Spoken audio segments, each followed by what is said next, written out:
Je suis ravi de présider cette table ronde. Je commence par remercier Patrick Caram. Il s'éclipse pour le bien commun, mais il a réussi une belle œuvre aujourd'hui et votre présence en témoigne. Vos visages en sont l'illustration. Je le remercie très chaleureusement. Je reconnais son efficacité chaleureuse et souriante. Je salue également notre présidente de région, Valérie Pécresse, qui n'est pas là, mais j'ai le plaisir de prendre sa succession d'une certaine manière, non pas à la région, mais comme coprésident du groupe de soutien aux chrétiens d'Orient et aux minorités à l'Assemblée nationale, avec mon collègue, mon duettiste Claude Goasguen, qui devrait nous rejoindre tout à l'heure.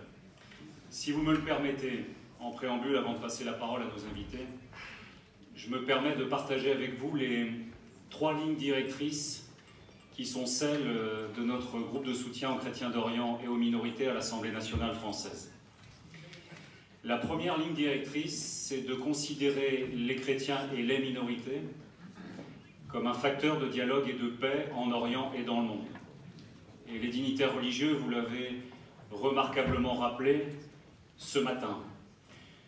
Je me permets d'ailleurs de saluer les prises de position, en particulier des dignitaires sunnites et chiites. Je les ai trouvées très claires ce matin. Si vous me permettez une réflexion, nous parlons de minorité, je le fais moi-même. La diplomatie nous invite à parler de minorité.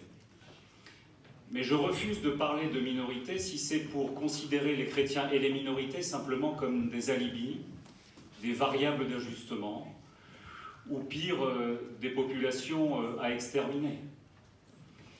Et je constate qu'au Moyen-Orient en particulier, certains régimes apprécient les chrétiens quand tout va bien, savent surtout s'en servir, et en réalité s'en servent plutôt comme des alibis. Et donc parlons clair entre nous.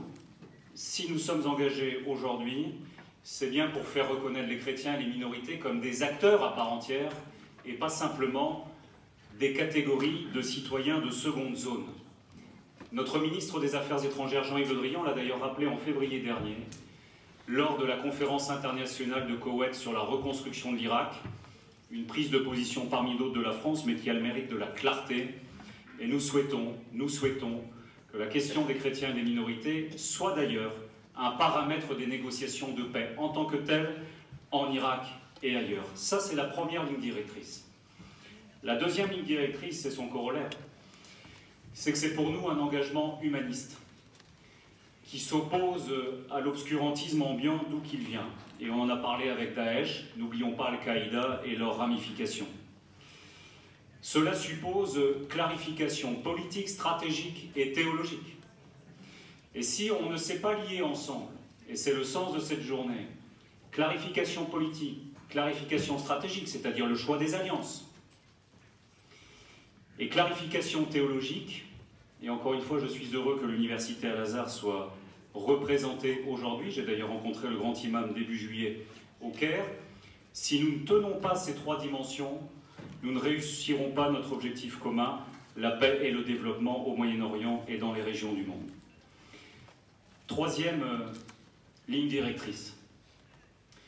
Une fois que nous avons dit nous considérons les chrétiens et les minorités comme des acteurs à part entière, comme des citoyens de première zone, si je puis dire.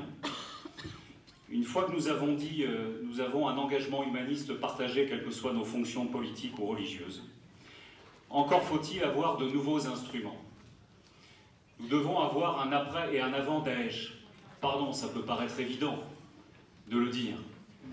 Mais quand, par exemple, avec Patrick et Claude Goasguen, et je n'oublie pas Bruno Retailleau qui préside le groupe de soutien au Sénat, nous luttons contre l'impunité des génocidaires, des gens qui ont perpétré ces massacres, on nous répond régulièrement la chose suivante: l'Irak et la Syrie n'ont pas signé le traité de Rome relatif à la Cour pénale internationale. 2 remarques. Pourquoi aujourd'hui la Syrie et l'Irak continuent à ne pas signer le traité de Rome ou à ne pas rejoindre la dynamique de la Cour pénale internationale? Puisque nous sommes censés avoir des dirigeants responsables dans ces 2 pays. Il est encore temps de bien faire, puisque le traité de Rome est toujours sur la table. Et la Cour pénale internationale souhaite monter en puissance, et nous souhaitons la faire monter en puissance, parce que la justice internationale vaut pour les uns comme pour les autres. Question. Et la deuxième chose, c'est qu'on a bien compris que les instruments actuels ne suffisent pas. Et si on est là aujourd'hui, et c'est pour ça que l'initiative de Patrick Karam est remarquable, et l'appel que vous allez signer, et on vous en remercie par avance, c'est parce que nous avons besoin de nouveaux instruments. De nouveaux instruments pour faciliter la tâche des États, pour accueillir, soutenir leur propre population, mais aussi parfois des instruments pour contraindre les États. Parce qu'on a beaucoup de dirigeants qui ne font pas le travail. Je me permets juste un exemple. Je travaille avec bien d'autres collègues parlementaires sur la cybersécurité. Et en le disant, en vous regardant, je pense aux jeunes générations des pays arabes et des pays du monde entier. Nous savons pertinemment que les images, les mots, les horreurs sont véhiculées aujourd'hui en premier lieu sur Internet et les réseaux sociaux. Si nous ne menons pas ensemble ce combat pour lier éducation, prévention et cybersécurité, nous n'y arriverons pas. Autrement dit, nous travaillons avec mes collègues, y compris au sein de la Commission de la Défense et des Forces armées, dans laquelle je siège au Parlement français, pour que la cybersécurité que nous mettons en place en France vaille évidemment aux quatre coins de la planète. C'est un combat très important pour les jeunes générations, mais pas seulement, pour l'ensemble des valeurs que nous véhiculons. Voilà les trois lignes directrices qui animent notre engagement, qui irriguent nos convictions, et c'est le sens de ma présence et de notre présence avec Claude Goasguen à vos côtés aujourd'hui. Je me tais, je vais passer la parole à nos invités. Je vais les inviter, pour ne pas dire les inciter, à aborder trois sujets durant leurs interventions. La question, c'est que faire pour favoriser le retour des réfugiés et les déplacés dans leur pays? C'est la question posée. Alors, il y a beaucoup de débats dans les pays concernés sur la manière d'y arriver. On a trois facteurs, me semble-t-il, qui permettent de progresser aujourd'hui, si on veut une discussion utile ici aujourd'hui, au-delà du plaisir d'être ensemble. Le premier volet, c'est la sécurité. Si on souhaite que les réfugiés déplacés rentrent à la maison, pardon de la formule, quelles sont les garanties que nous leur offrons en termes de sécurité? J'ai visité récemment les camps de réfugiés à Ersal, à la frontière libano-syrienne. Tous les réfugiés m'ont dit on veut rentrer à la maison. Encore faut-il que les conditions de sécurité soient réunies, point d'interrogation. Deuxième volet, le volet développement. C'est une évidence. Merci s'il vous plaît d'en parler. Troisième volet, la représentativité.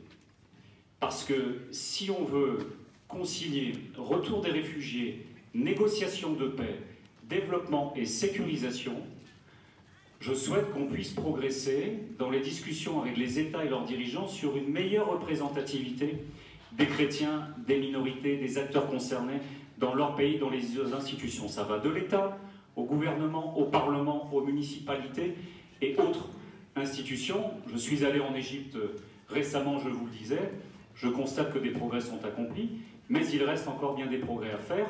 Encore une fois, on ne peut pas soutenir les chrétiens d'un côté et de l'autre ne pas agir pour une meilleure représentativité à tous les niveaux. Le dernier mot, si vous me le permettez, parce que nous avons plusieurs invités libanais à cette table, et pas des moindres. Je crois les connaître un peu, dans un pays qui m'est cher, à mon cœur. Ma conviction, depuis 20 ans que je vais au Liban, si vous me permettez de l'exprimer, c'est que, comme les Libanais le disent, c'est un petit pays au grand destin. Et c'est le vœu le plus cher que je formule pour le Liban. Ce que je constate, c'est que les Libanais chrétiens ont une responsabilité particulière. D'abord parce qu'ils incarnent une partie de l'âme chrétienne du monde, pas seulement au Liban. D'une certaine manière, c'est notre berceau, avec vous tous de la région, et je n'oublie pas la Mésopotamie, bien sûr. Mais vous avez une responsabilité particulière parce que votre président de la République est chrétien, et parce que dans un autre registre, qui est aussi très important, votre chef d'état-major des armées est chrétien. Ça tombe bien, les deux s'appellent Aoun. Et la question que je vous pose aujourd'hui, mes chers amis, et je vous pose la question à la fois avec affection et exigence, c'est la rançon de l'affection, c'est dans quelle mesure les Libanais chrétiens, pour ces 5 à des années qui viennent, peuvent prendre les initiatives indispensables ces prochains mois. Parenthèse, je ne mésestime pas la situation interne actuelle. Sans gouvernement, je ferme la parenthèse. Mais quelles initiatives les Libanais chrétiens peuvent-ils prendre ces prochains mois pour affirmer une forme de leadership positif?